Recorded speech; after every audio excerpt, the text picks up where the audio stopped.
So we've just had a good team. And then Mike and Joey and I have just kind of took it really hands-on, trying to figure out, exactly what we wanted.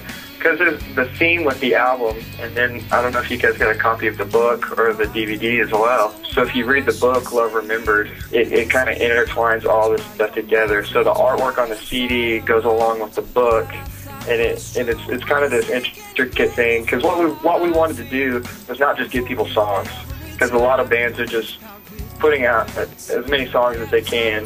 What we wanted to do was create and entertain, and give our fans a little bit more than normal. So we've tried to create this whole world and this whole story going behind it. Just, a little icing on top of the cake. And so overall, just to give those people out there who are aspiring artists who would like to follow in the footsteps of Stars Go Dim, the cost of just getting the product together, do you roughly know in the region of how much you needed to have to get this project off the ground? Oh, gosh. With our capital raising, we've probably, if we would have had to pay for everything, we would be probably well over $200,000-300,000. But if we didn't do that, I think we raised $100,000, I think, in that capital campaign. So it's not cheap. Chris, on the same subject, you were talking about obviously stimulating interest from investors in a climate nowadays where that's very hard to do. What do you think was the strongest weapon in your armory, I guess, towards turning investors your way? I think it was experience. The guys, we've all been doing it for 10, 15 years, so we knew what we were doing. The songs, just having a good product that people could listen to and believe in. And just how being professional, because we did it, we set it up. We used a corporation or a company that actually does this for startup companies. Nobody works harder for you than you. That's kind of my whole thing as long as I've been doing this music stuff. So nobody's going to believe in you as much as you believe in you. But that's also contagious. Now, part of I'm looking at the album, one of the things that became quite apparent to me is you're supporting an organization called InvisibleChildren.com. Can you tell me a little bit more about that and why you're involved with that and how much? Absolutely. We'd like to give back a little bit, which is nice. We support Invisible Children. We also, whenever we play cities, we go to children's hospitals. And we'll play for the children's hospitals and hang out with the little kids and stuff. Invisible Children is an organization based out of San Diego, California.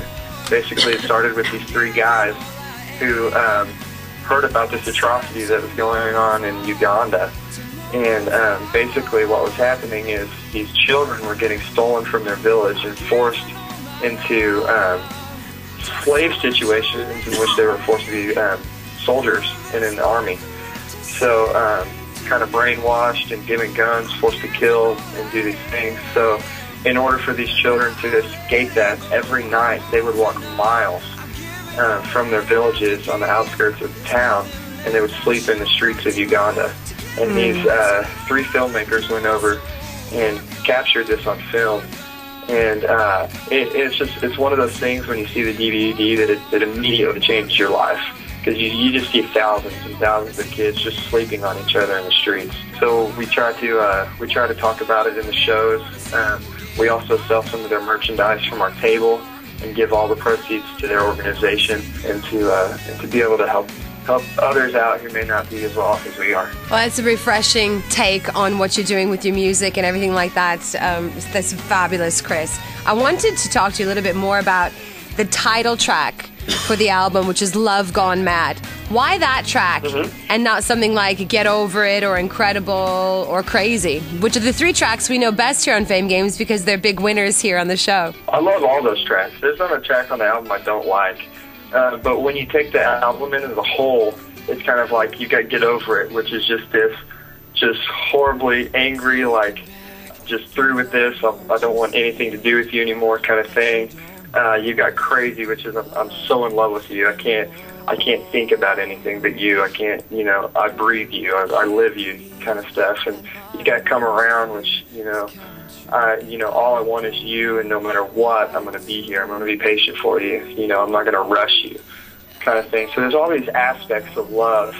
And as we thought about that, through the album, because those are some of the songs that we had before we wrote Love Gone Mad even.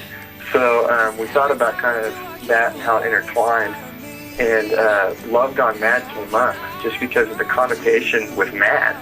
It can really mean so many things.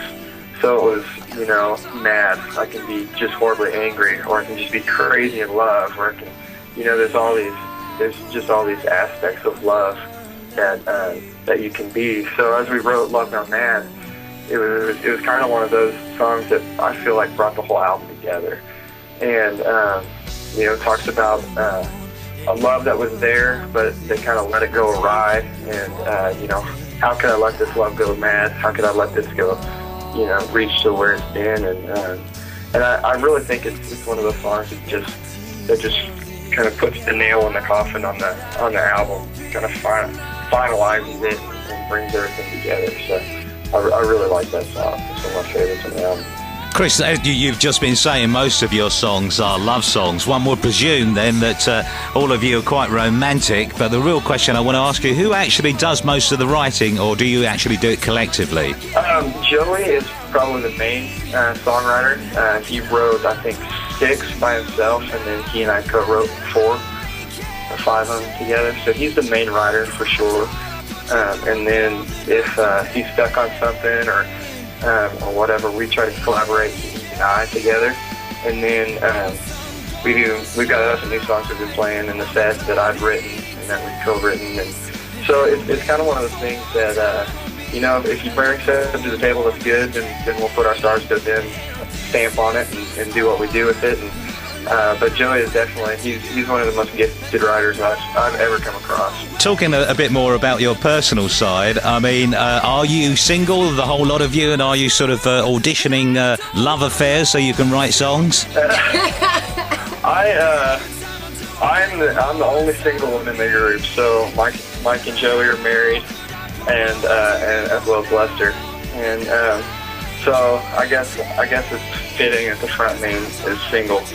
But it will work. But I was, you know, I guess we're slowly auditioning. I got to find one that's good enough to take home to Mom. I don't know if I found one that's good enough for that yet. But, I meet a lot of questionable ones, but I don't know if I can take them home to Mom yet. No, I think you'll be spoilt for choice there, Chris. I mean, obviously you're the lead singer. You're a good-looking guy as well. But stay single as long as you can and enjoy the ride, man. Hey, what you talking about,